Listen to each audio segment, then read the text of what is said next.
Hello friends, a very good morning and a warm welcome to everyone. Here, myself Prithvi Maurya, and today I'm going to discuss about a topic that is all about entrepreneurship. And here in this particular video, I'm going to discuss about the important concepts of entrepreneurship. So let's take a look over the index. So first of all, we are going to discuss about our definition of entrepreneurship, what is entrepreneur and what is enterprise, distinction between, or we can say the difference between a businessman and the entrepreneur. The third topic is all about the steps of entrepreneurship, or we can say what are the steps generally the person should follow in order to do the startup. Fourth is all about the why many of the startups fail. Fifth topic is all about what are the techniques or the theories to be followed by an entrepreneur to cope up with the business failures. Okay, so first of all, take a look over the first topic, that is the definition of entrepreneur. Entrepreneur is a person who rejuvenate an idea through its creative thoughts process and convert idea into a profitable opportunity.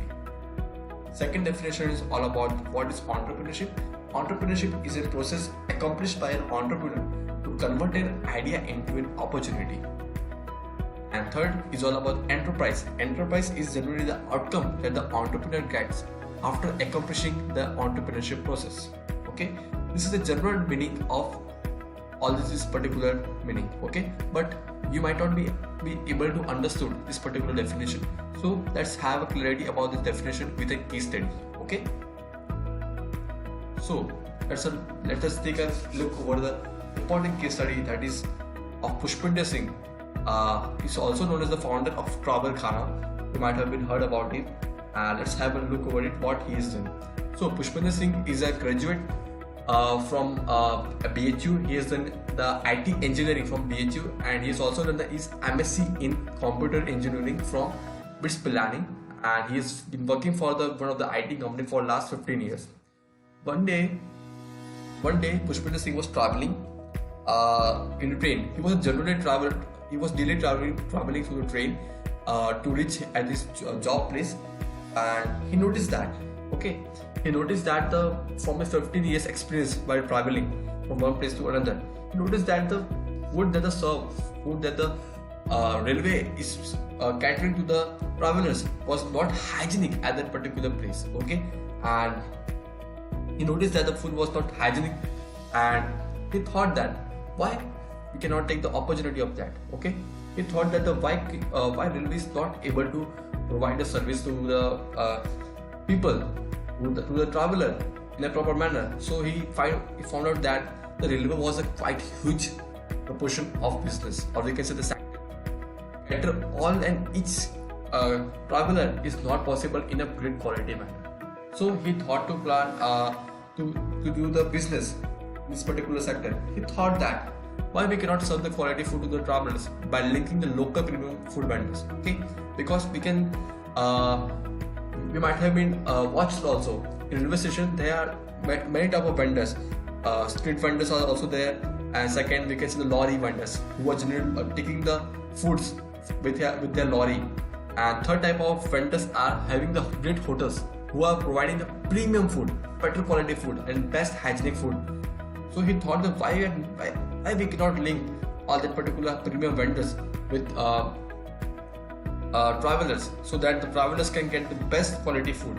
Okay, so Pushpinder Singh linked all the vendors with the smartphone. Okay, with all the local vendors that are existing at the railway station. Okay, and with this particular business model, he established the business called Travel Khana. Okay, so this is all about the business model and of Travel Khana. And further about this startup, I am going to discuss with this process that I am going to discuss further, and I will link this particular story with startup. Okay, so you might have been heard about definition. I have discussed with you the definition.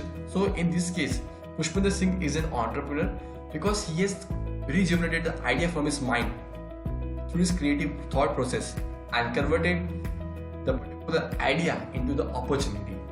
Okay, he has done the process. Okay, we can say the market survey, he has done the market research, and he has done the evaluation of the idea, he has done the SWOT analysis, he has done the ABC analysis, every type of analysis he has done, which is also known as entrepreneurship, because all the process done by him to convert an idea into an opportunity is considered as an entrepreneurship. So you can relate the particular definition with the with this particular case study, okay? And what was the outcome? That is the Travel Khana is the enterprise, okay? So this was all about the definition. Let us take a look over the process of entrepreneurship. And in the process of entrepreneurship, I will relate particular thing with this particular study case study in detail in process of entrepreneurship, okay? So first step of entrepreneurship is all about self-discovery, okay? What mean by self-discovery? First, you have to examine our work experience and relating it to the potential opportunities. If we talk about the Pushpinder Singh, friends, this Singh was an IT engineer, okay? So he has enhanced his knowledge, okay? And with his what of the experience he has gained in his 15 years of career in IT industry, he has converted that particular idea into an opportunity. He has used his particular idea, his creativity in IT sector, and converted it with the application that is known as Travel Khana, and he's created a great IT network across the India with the application known as the Travel Khana, okay? So we can say that the first process is all about a self-discovery.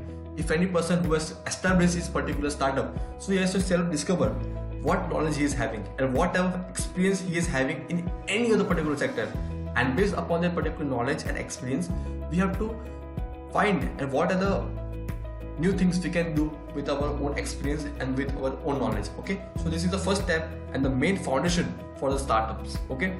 Let's take a look over the next process, that is identifying opportunities and looking for needs and problem.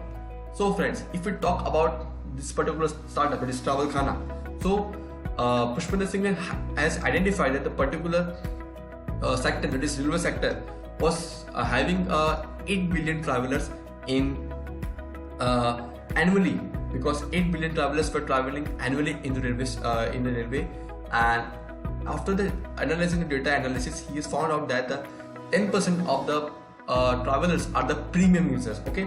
And he has identified the needs and the problem.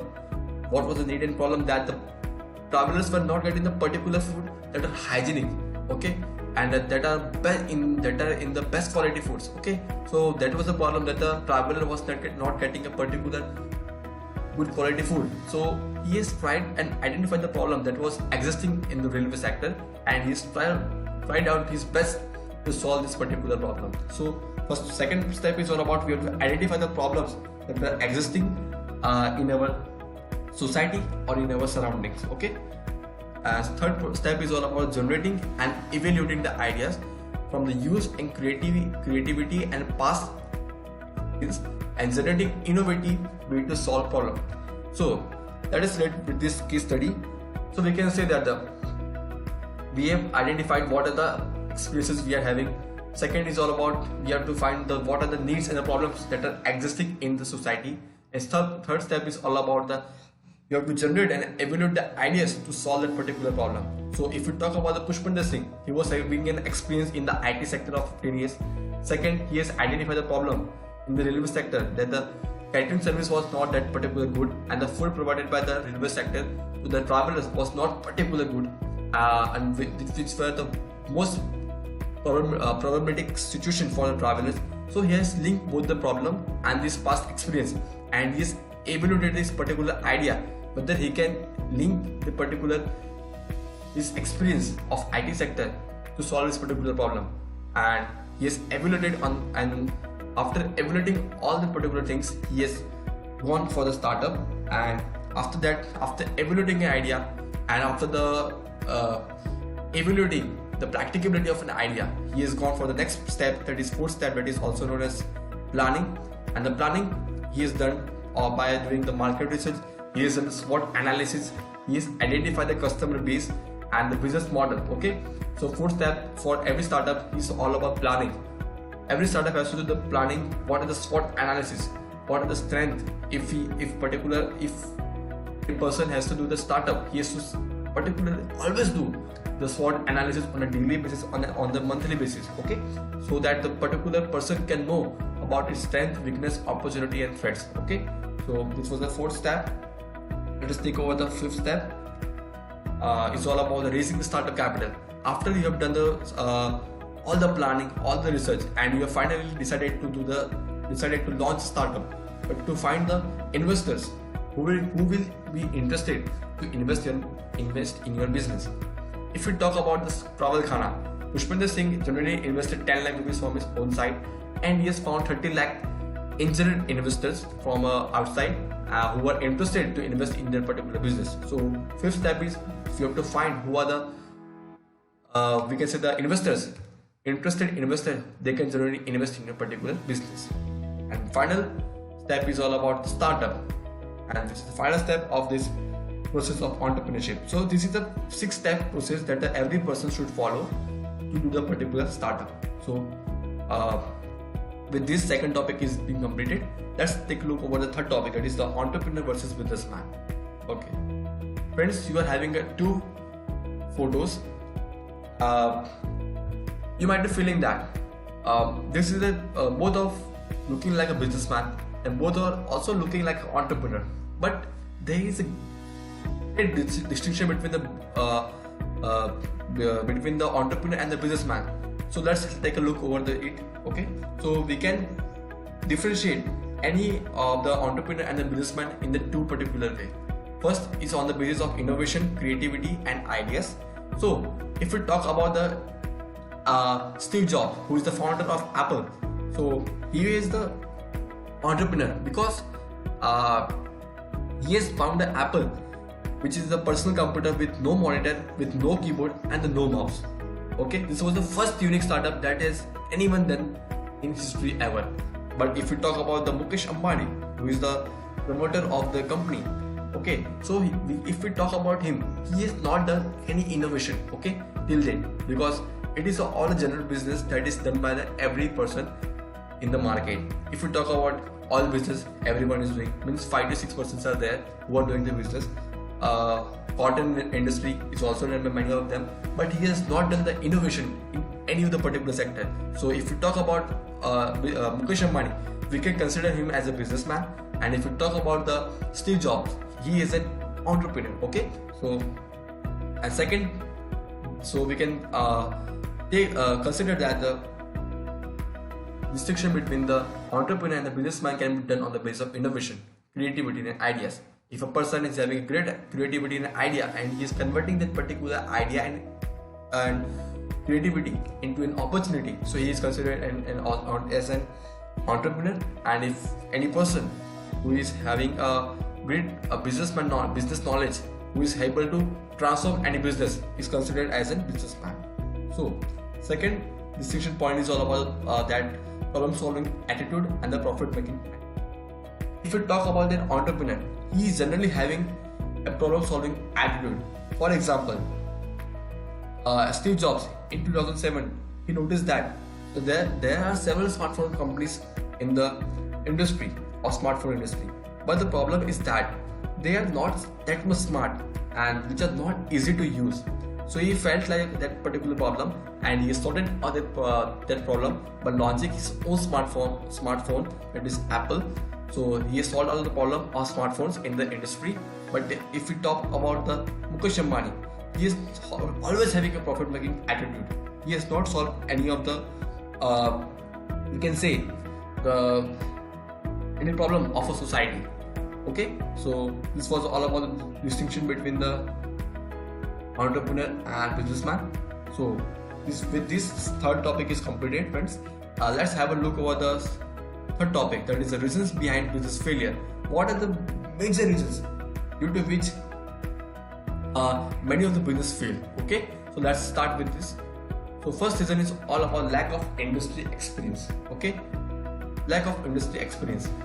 For example, if any person who has been working with any of the pharmaceutical company, okay, for the 20 years, okay, and if he started any of the business, suppose cotton business, despite he is not having any of the knowledge regarding cotton business, but anyone have considered him that you have this cotton business is having a 15% profit margin, okay, and on the basis of that particular knowledge, he started the business. But after 1 year and 2 years, he is not having that experience regarding, or we can say the exposure regarding the particular industry, that is cotton industry, and suddenly the prices of the cotton has rise, due to which the profit margin reduced, and what was the investment he has done, which makes him considering which drag him to the loss to the business, and finally he's closed down the business. So we can consider that the experience is the must to start any particular business. Okay, we should have a particular experience regarding the particular business before starting any of the business. Okay, so let's have a look at the second reason. Okay, inadequate financing. Why inadequate financing is the main problem? Friends, we all know that the money is a lifeblood of a business. Okay, and without money we cannot survive. Okay, any of the business cannot survive if a particular business is not having enough finance to manage its operation. So inadequate financing is also a major problem which led to the close down of the business. Okay. Third is all about lack of adequate cash flow.